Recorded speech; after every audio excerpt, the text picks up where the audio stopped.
ሐሙስ ማታ።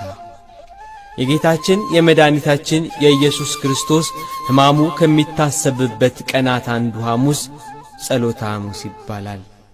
በተለያየ አጠራርም ይጠራል።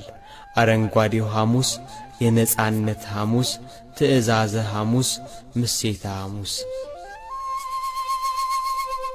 ይህ ቀን ጌታችን ኢየሱስ ክርስቶስ በፍጹም ትሕትና የደቀ መዛሙርቱን እግር ያጠበበትና ከእነርሱም ጋር ግብር ያገባበት ምስጢረ ቁርባንን ያሳየበት ዕለት ነው።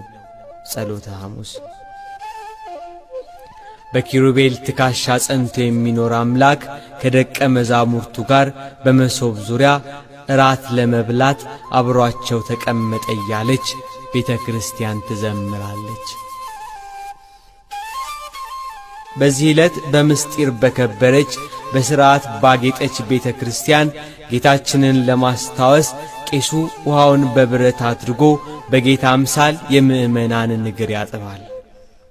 ከጸሎተ ሐሙስ በበነጋው የስቅለቱ መታሰቢያ ዕለት ነው። በዚህ ዕለት የጌታችን ሕማምና ሞቱን የሚናገሩ መጻሕፍት ይነበባሉ፣ መዝሙራት ይዘመራሉ።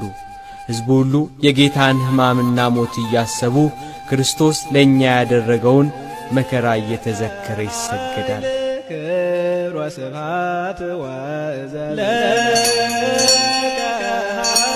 አማኑኤል አምላኬ ሆይ ለአንተ ክብር ምስጋና ይገባሃል። ኃይሌ መጠጊያዬ ኢየሱስ ክርስቶስ ሆይ ክብር ለአንተ ይገባል። ለዘላለም ገናናነትና ክብር ለአንተ ይገባል። ጌታዬ እርሱ ብቻ ነው፣ ረዳት ሆኖኛል።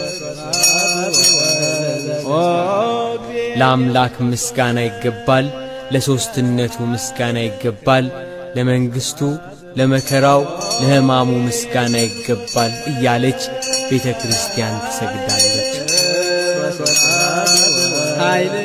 በክርስቶስ ሕማምና መከራ ደስ ያለን ሆኖ አይደለም፣ በመከራው ክብርን በሞቱ ሕይወትን አግኝተን ነው እንጂ።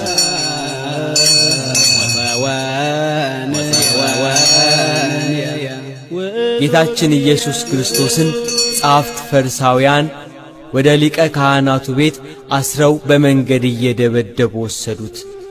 ኀጢአት ያልሠራ ባንደበቱ ሐሰት ያልተገኘበት እርሱን እየደበደቡ ወሰዱት። አይሁድና ሰዱቃውያን ሁሉም የስህተት ምክንያት ፈልገው በተፈታተኑት ፈተና ሁሉ በጌታችን አንደበት ሐሰት አልተገኘም ነበር።